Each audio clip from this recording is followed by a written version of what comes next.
Full figure atabukidde Bobi Wine olw'okulaga abantu underwear oba gyayise pule ogenda kubanga obifuna maaso awo ate era ye Bobi Wine naye muyina ng'anyumya obulumbaganyi buno entuukako gye bwamutuukako Rape Mukyala Bindeeba naye talubuzeemu Shiba Kalungi naye ayina kyagamba maaso awo ate omwana wa Honorable Sseggirinya Muhammad bannanga ali mu mbeera mbi nnyo nnyini ddala mugamba mutya mwasibye mutya abantu bange kansuubire nti muri bulungi ba mikwano nga enkola yaffe mbasaba video no mujimpere like era nensaba gwe wenna atanaba ku subscribinga wano ku Sylvia News Extra nti mukwano subscribinga era onyigene mu notification bell limesubwanga byonna byemba nteekayo wano ku Sylvia News Extra ate yo muyimbi yakunamira abantu ku stage munange Bruno K avuddeyo n'amuwa advice BF Suma Herbal Research Clinic bajanjabisa ddagala lya butonde era nga bajanjaba endwadde zonna so munange bakubireko ate weefunira obulamu obujja sigenda kuwisa era nga nkutandise n'omukyala Jennifer Furufiga Nakangubi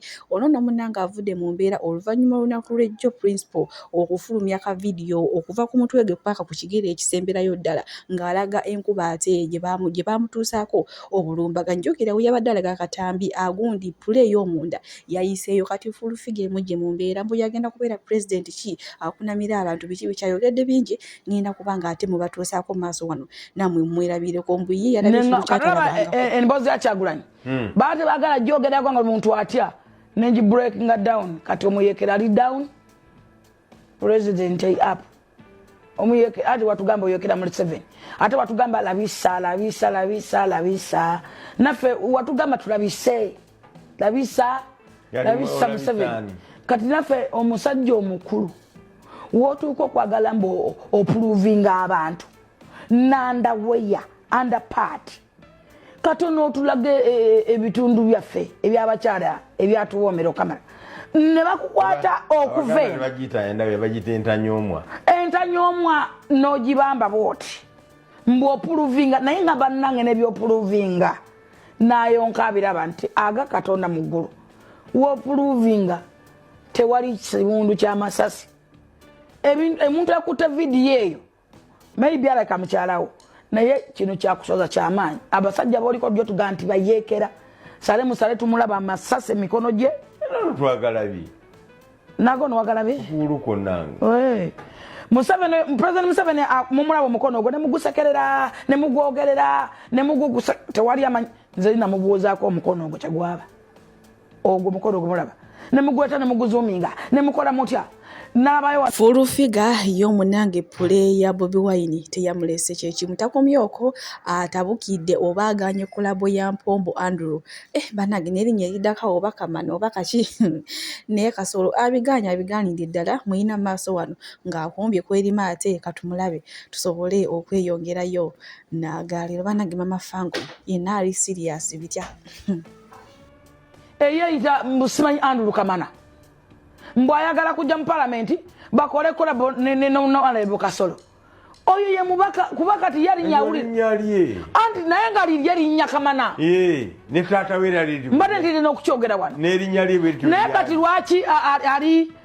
arrogance like mbu ayagala kujja mu parliament basekane ne Kasolo bakole kolabo eyo parliament oyo ye banange oyo no I said no abagisu ndoza linnya lya abagisu constituency bayina kiki ekyo lwaki obwongo ne mind ye eri kwekyo constituency eri bubuulo ba east which is okay lwaki mind ye mind ye n'obwongo bwe buli kwekyo mbu yayagala kujja mu parliament ati ayogera neda anani mu control nakamwa Luisa Mabonge muwozi ali wapatuki omwana omusajja yagambye nze Andrew Kamana noonya mubaka gwe bayita Kasolo tukole club era kinyesunzo okujja mu parliament control nze Andrew Kamana njagala kusinkana Honorable Kasolo obakyogera wano oba kinango ate kikugobya kiti erinnya lye mbu Andrew Honorable Kasolo tukole collabo kakati Kamana wasinkane ne Kasolo oyo ye mubaka wa constituency ngekyo kyeyewaniramu ekyo kyeyesunga okujja mu parliament ekyo kyeyesunga okujja mu parliament in fact ekiwandiiko kyogera nako kuba erinnya lo lisoundinga bubi lisauninga Samsung naye lisauninga Samsung Girongo aleka namwe ati fe akamana tetwakogera bye byafulufiga nga tubyerekereza bwentyo nkoze butereva ate paka wa mukyala bindeeba onono munnange akabatemye namwandu ke yatema omusika ayongedde bategeeza nti yajja kufumba kubanga baafuna ne certificate marriage nno kati mwe munnange aboogera mwenna muli kubyammwe mufubye nnyo okulaba nga mulemesa omusajja we naye talina gy'agenda mumuteeka agenda kumwagala paka kuwulira bulungi bannange mukyala bindeeba era ng'abamu batandise dde okugasoma mbu omusajja alabika alina kiyamuwa kale we tuli ku saidi ezo bwe tweyongerayo ne Shiba Kalungi munnange zoli haso zikyagendera ddala mu maaso nga yeetegekera ennaku z'omwezi nga 4 ate omwezi ogugenda okuddako naye munnange we yali ku press conference munnange yavaayo n'ategeeza n'agamba nti agenda sooka omulemu ebyokuyimba mu bbanga eritali ggere tetumanyi oba agenda kumawo biseera ki oba ekyokuyimba kiwumulidde ddala munnange badayihadi be batandise dde okukaaba amaziga bagamba nti ddala music industry egenda kubeera weeta ewatali Shiba Kalungi Shiba Kalungi yayimba yekka bannange wetuli ate mu saidi ezeyo wetweyongerayo n'ennambwayo Mary mukyala Suuna Ben Ombwati bannange ba in-laws bo kye bamukola bamuvuga sipiidi kasavu kanyama ne maama naye teyeewummuzaako kugamba mulimu omusajja gw'oyagala n'akufuukira akabasa kyokka ate nga naawe okikkaatiriza era ng'okiraga nti tewali kumuta nfa naye maama anaakiwuliramu n'omusajja wa Luxury gwe yayagala bwe tweyongerayo ne Gloria Bugie munnange abantu baanyiiza oluvannyuma lw'okujja ku stage nga kumpi ayambadde bwereere bannange twali tugamba nti no Shiba Kalungi ayambala bubi naye ate ono ye yamufuludde mwana muwala yazze ku stage baba nga ali bulala nga yenna omulaba okuva we yakula okuva akagera akasooka paka kaviiri akasembayo abantu tekyabasanyudde kati ye munnange Bruno K avuddeyo n'amugamba nti mwana muwala nze advice gye nkuwa Gloria munnange aboogera baveeko omweyogereze takusuuza kayaziko gwe sigala ng'okola kyonna ky'owulira nti no kyekigenda okukuwa emirimu oba kyekigenda okuwangaza mu music industry Bruno K ye munnange ebyobuseegu abiwagidde naye ate abaala munnange kyabayisizza bubi bagamba nedda mwana muwala osuuse sikakubadde wakula bulungi kale we tweyongerayo n'omukulembeze w'eggwanga munnange naye ate alabiseeko bw'atyo omanyi ye teyeebaka buba obudde obulaba bukyali bwakiro naye nga ye yagolokosedde okulaba nga ate eggwanga Uganda alitwala ddala mu maaso nga lyeyongera okubeera obulungi kw'otadde n'okutebenkera bannange temumpalabula nno kale we tuli ate bwe tweyongerayo ne pulezidenti omulonde Bobi Wine munnange naye ate olunaku olwaleero azze n'ayogerako eri abantu n'abanyonnyola nga ate munnange ebyaliwo tuyagaasi kwe baava bamukube ngenda kubanga mubatuusaako mu maaso wano era n'awera enkolokooto n'agamba nti oba kyoba kiye alina okutuukiriza eyo kiyeeyama mu maaso g'abantu naye banaamukutulako emikono oba amagulu ye alina okusigala mwami eno bamuyita Twesigye najjayo pisto naye kyamukisa mulungi nti nabadde ne bannange babiri nga balina kamera nga bazimutunuzaamu era ne mpogana ne mugamba oli ku kamera Kikole naye oli ku kamera nazayo pisto naye tola emmotoka yaffe n'akwata akakebe katiyagasi n'akatusindiki tukasukira akakebe ako ne kantulikira okugulu neebaza Katonda tinkyalina okugulu okwo kiringa ekyamero kubanga akakebe ke kamu mujjukira mu presidential campaign ya 2021 era bakasukira naye ne kampitako ne katuukira ku mukyala gwe bayita Zubeda ne kamukuba ne kamukutulako okugulu akakebe ke kamu bakakasuka mu rumu y'abayizi mu Lumumba Hole Makerere nga waliwo okwekalakasa kw'abayizi muganda waffe gwe bayita Richard Sebuganda ne kamukuba ne kamukutulako omukono era agubalaze nsabye addemu balagende mu Luganda. Otubuuziza kye tugamba ku nsonga ya poliisi okuvayo negamba nti naffe twakubye emmotoka zaabwe ekisooka byonna ebyagenze maaso mwabirabye ku kamera byonna buli katikitiki tewali buli katikitiki mwabirabye era temwalabyeko omuntu yenna ku bantu baffe akasuka ejjinja naye tekyewuunyisa kubanga ne Mwaluwa nga bamaze okutta Yasini Kawoma n'okuntulugunya bagamba nti twakubye emotoka ya Museveni amayinja, balimba nti bankute n'emmundu n'ebirala. So ekyo nakyo ku ebirimbo, kyekimu ku birimbo ebimu poliisi byekozesa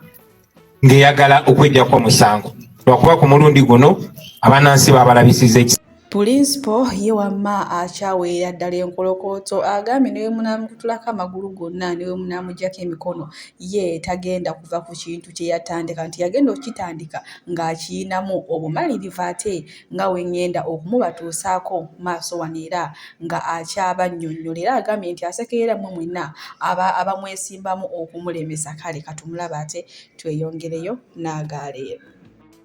Bannange ekisa kya Katonda nze nsobola okubeera wano olunaku lwaleero nga nkyayogera nga nkyali mulamu. Olwokubiri twasimbudde wano bannaffe abamu bamemba baffe ba Foot Soldier n'abaana abamu abaali mu kamera naye bavaayo. Twasimbudde wano nga tugenda okukyalirako omukwano gwaffe looya waffe Kaaso George Musisi awo ebulindo giringa mayiro 4 okuva wano, era twayise eno munda mu bukobo bwaffe ne tutuuka ewa Kaaso Musisi. Yatwaniriza bulungi, twavudde wano ssaawa 9. Omukolo gwabadde gwakabanga katono, gwabadde mu nnyumba ye mu geeti mu kikomera kye munda mu geeti, gwabadde private, era ku ssaawa 11 twabadde tumaze ne tusimbula tuveeyo, naye tuba twakavaayo nga tutambuddeko akabanga katono nnyo mu kakubo akakali lonely, akakubo akeesudde amakubo amalala. Twagenza okusanga nga poliisi yagadde dda eri gye tulaga mu maaso, naye nga tebakomyeko, nga badduka bajja eno gye tuli nga bwe batubirira tiyagaasi n'amasasi nga gavuga nga bagakuba mu bbanga. Kwe kulaba nga bakuba abadduse empola be batasobodde kudduka mangu nga babakuba abagudde wansi n'ensembera. Naye kubanga driver wange amanyi enneeyisa y'abo abaami, olwasembedde bwe tuti n'ayambusa endabirwamu z'emmotoka, naye ruufu y'emmotoka yabadde sinzigale. So omusirikale omu n'ajja n'ayimirira ku mmotoka yaffe n'afuuwa pepper spray munda, tubadde tetusobola kusigala mu mmotoka era nenva mu mmotoka. Okusooka okwewuunya pepper spray oyo, n'ekyokubiri okubabuuza lwaki bakola ebintu bye bakola. Mbaana akafuluma omwami omu DPC waawo Ekira, DPC w'Ekira omwami gwe bayita Kuzaara Robert n'alagira n'agamba shoot him, oyo mukuba amasasi. Tulamukisa mulungi nti waliwo zira kisa abaamukutte ku kamera nga wa ode eyo okwetolola nga omwami ono atusemberedde. Omwami ono bamuyita Twesigye, n'ajjayo pisto, naye kyamukisa mulungi nti nabadde ne bannange babiri nga balina kamera nga bazimutunuzaamu, era ne mpogana ne mugamba oli ku kamera, kikole naye oli ku kamera, n'azaayo pisto ye neyeetola emmotoka yaffe n'akwata akakebe katiyagaasi n'akatukasukira akakebe ako ne kantulikira okugulu. Neebaza Katonda tinkyayina okugulu okwo. Bw'ati ate Bobi Wine munnange bw'ategeezezza bwe tweyongerayo ewa Honorable Sseggirinya Muhammad, ono nno omukyala we omuto gwe yazaalamu omwana omuwala ayitibwa Nagirinya, munnange avuddeyo nga yeekubira enduulu ng'asaba obuyambi, ayagala abantu bamuyambe bambi atwale omwana we mu ddwaliro mbu alina obulwadde bumuzimbye olubuto, kwegamba bumukola ebintu ntumbu. Ate Honorable Sseggirinya Muhammad takyamuwa buyambi yadde n'akatono. Ngenda kuba nga mubatuusaako mu maaso awo, era nze munzikirize mbasiibulire wano omukama abampeere kyonna kye musinga okwagala. BF Suma Herbal Research Clinic. Omwana wange mulwadde, yeetaaga kulongoosa, yenda byegatta, bamwe baagala mulongoosa mulago naye sirina ssente. Ate taata we Sseggirinya Muhammad, omwana we yaani? Omwana alina Girinya Aliya. Taata we Sseggirinya Muhammad, omwana yali amuyambanga n'anaba kulwala, kasukulufiza akawaayo, buli kimu ng'atuyamba naye okuba yalwala obuyambi tebukyajja bulungi. Omwana mulwadde nnyo, nsaba kuntaasa. Omwana alina emyaka 14. naye kuba n'essimu kati tezikyaliko naye taata abaana gye yalaga kuyamba mwana we naye omwana embeera mbi beetaga kuutira ekyenda kyekwata ate sina ssente bwe mbadde nabo bonna buweddewo kakapita otunda bumere wandege yawe na kapita aweddewo simanyi nakyakukola mukyala munnange toluzimba ne luta naye kati essaawa zino baŋambye Mulago omwana ekyenda kyegatta yeetaga kulongoosebwa nina kipande kivudde mu sikandi kiraga obulwadde bwa mwana we buli wano wansi waliwo ekintu ekikutte ekisaganya olutotambula obulungi azimbye newe mujja ne mulaba abakyala bannange embeera mbi ndi Mulago wano mukupakwano mutusse bagambye omwana yeetaga kuopaletinga ssente sirina bulungi badde nsaba buli mu kiziza kisayina gyali wenayina yali amanyi kusegirinya gwe kikwatako anyamba amperezeyo kasente baale omwana mujwale bamulongoose kuba embeera esajjuse nga bwe yayamba abantu abalala nange wenjagala munyambire ku mwana we obaani oba bobwaini obaani simanyi yenayina abulio nasalawo okunyamba nsaba nyambe yagwa mukyala we waka siri mukyala we wawaka mataata maama abasawo okukwata ku mwana abaagala kusooka balabe wali obukadde busatu kati okubalabe omwana kyekimu oluvanyuma tugule n'eddagala ye maama toddeko eno sikamujala bwe twakundyako 3,000 gye namusanze baalidde ssente gye twasookedde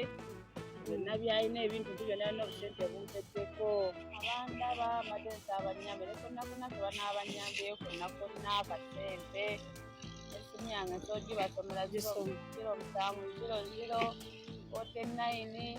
14 nemeyo 65 bakwano abanyamba bonna mbegayiridde nnyo kakapito kampeddeko omwana ndibubi antwalaganya nze musawo Namaganda Sylvia era nga ndi musawo omutendeke ate era nga nkola n'ekitongole kye bayita Bright Future Superior Unique Manufacturers ebirungi kikola eddagala erya herbal nga lirya 100% natural. Alina osteoporosis, alina rheumatoid arthritis, alina ebirwadde eby'omutawaana bya joints, omugongo, afunye accident, bannange byose ebyenjawulo. Kaddio kitegeeza omutima, fasitula kitegeeza era olina omuntu takyajjukira eby'afudde oluusi yeerabirayo, alina alzheimer's, memory loss, olina omwana takola bulungi mu kilaasi, bannange omuliza akyankalana eddagala likola bulungi ku baana. Tulina mu katinga kano bayita prostate relax. Kano akadagala kayamba abaana okutangira prostate cancer, kabayamba alina prostate enlargement, bannange olina kansa atandiikiriza ali mu stage esookuba ey'okubiri mugambe oba sisitawo oba bratawo oba mukwano mugambe ajja kusa akadagala kafe kano tagenda kuddamu kulowooza ku ebyo ebirwadde. Enkwaso ze tezimala kamuyamba okuyigiriza enkwaso ze okukyawo bannange tulina expowerman wabanga alina enkwaso ze tezimala kano kayamba okuyigiriza enkwaso ze afuna premature ejaculation bwaba tuse mu kisaawa amala mangu kano kandida oba any harmful bacterias